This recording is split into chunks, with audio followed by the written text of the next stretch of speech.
जय श्री राम।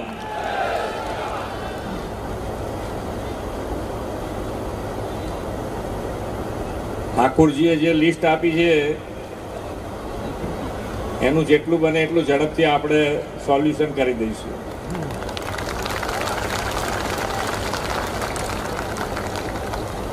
યશસ્વી વડાપ્રધાન શ્રી નરેન્દ્રભાઈ મોદી સાહેબના દિશા દર્શનમાં આ વખતે 22મી માર્ચ બિહાર સ્થાપના દિવસની ઉજવણી આપણે દેશભરમાં વ્યાપક રીતે કરી છે.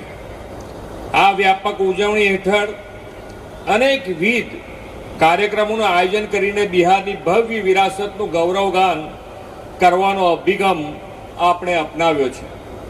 વડોદરામાં આયોજિત આ સ્નેહ મિલન કાર્યક્રમ આદરણીય વડાપ્રધાનશ્રીના એક ભારત શ્રેષ્ઠ ભારતના મંત્રને સાકાર કરતો આજનો આ કાર્યક્રમ છે.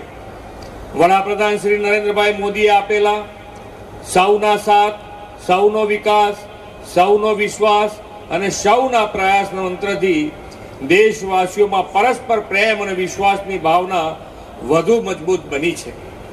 આ જ કારણથી ગુજરાત અને બિહાર સેંકડો કિલોમીટર દૂર હોવા છતાં બિહારનો સ્થાપના દિવસ હોય કે બિહારના તહેવારો, તેની ધામધૂમથી ભવ્ય ઉજવણી ગુજરાતની ધરતી ઉપર ઉમંગ અને ઉલ્લાસભેર થાય છે. ગયા મહિને જ ગાંધીનગરમાં મિથિલા ભવનનું લોકાર્પણ કેન્દ્રીય ગૃહમંત્રી શ્રી અમિતભાઈ શાહના હાથે થયું છે. થોડા સમય પહેલા અમદાવાદમાં આવો જ બિહાર દિવસ આપણે સાથે મળીને ઉજવ્યો છે. વડાપ્રધાનશ્રીના નેતૃત્વમાં ગુજરાતમાં થયેલા વિકાસની સુવાસ ચોમેર ફેલાઈ છે. પાછલા વર્ષોમાં બિહાર પણ ગુજરાતના વિકાસમાંથી પ્રેરણા મેળવીને વિકાસના માર્ગે અગ્રેસર બન્યું છે.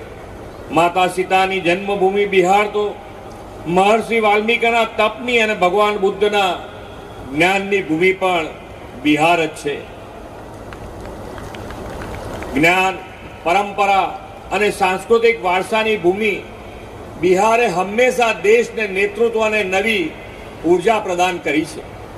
ઇતિહાસના ગૌરવશાળી પ્રકરણોથી લઈને આધુનિક ભારતના નિર્માણ સુધી બિહાર દરેક ક્ષેત્રમાં પોતાની અમી છાંટ છોડી છે.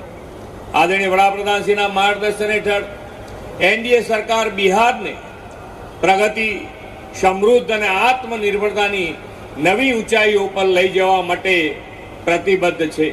આજના અવસરે હું બિહાર પ્રદેશના નાગરિકોને સુખ, શાંતિ અને પ્રગતિની શુભેચ્છાઓ પાઠવું છું. ભારત